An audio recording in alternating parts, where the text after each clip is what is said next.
We were told resilience looks like never breaking, like the marble statue in the courtyard cracked, but standing, like the person who smiles through the meeting they are dying inside.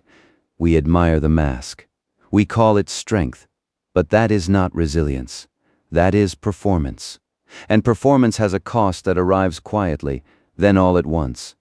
The truth is simpler and harder to admit. What breaks us is not pressure itself. It is pressure with no outlet. The dam that holds and holds and holds until the hairline crack becomes the whole structure giving way. The trembling hand that misses the cup, the 3 a.m. ceiling, familiar as a bedroom. The single thread pulled until the entire weave unravels. So we do the only thing we were taught. We tell ourselves to be tougher, to clench, to carry the invisible weight without ever letting it show. But clenching is not strength. Clenching is simply breaking slowly, where no one can see it.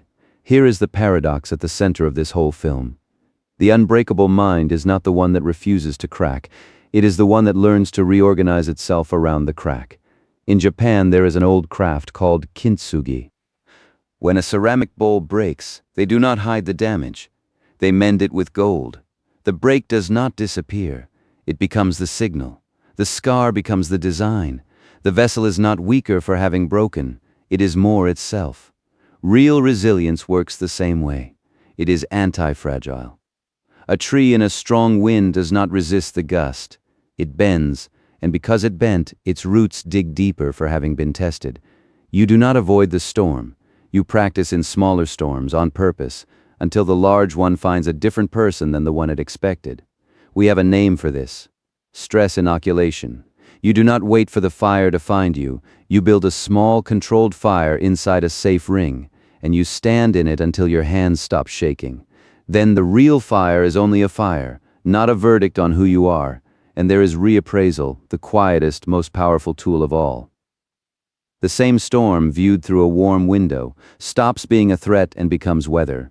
The same failure, reframed, stops being proof of inadequacy and becomes information. You are not changing the facts.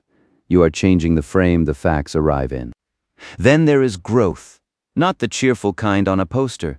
The real kind, the green plant that breaks through concrete because the pressure fed it, not defeated it. Post-traumatic growth is not a slogan. It is measurable.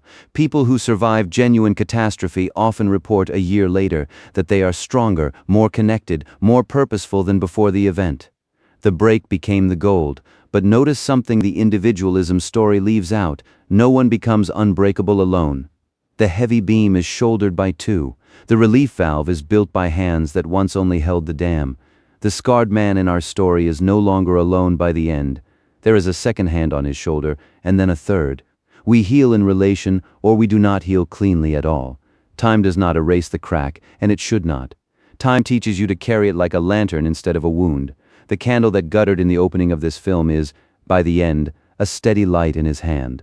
So when the storm returns, and it will return, larger than before, stand differently than you stood the first time. Tie the knot instead of gripping the fraying rope. Catch what you once dropped. Tend the small light you were given.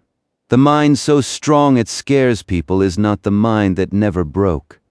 It is the mind that broke and then built something steadier from the pieces. That is the paradox. And it is the good news. Because if strength were the absence of breaking, only the untouched could be strong. But if strength is what you build from the break, then everyone who has suffered has already begun. Hold the lantern up. The landscape is vast and cold and indifferent, and you are no longer afraid of it.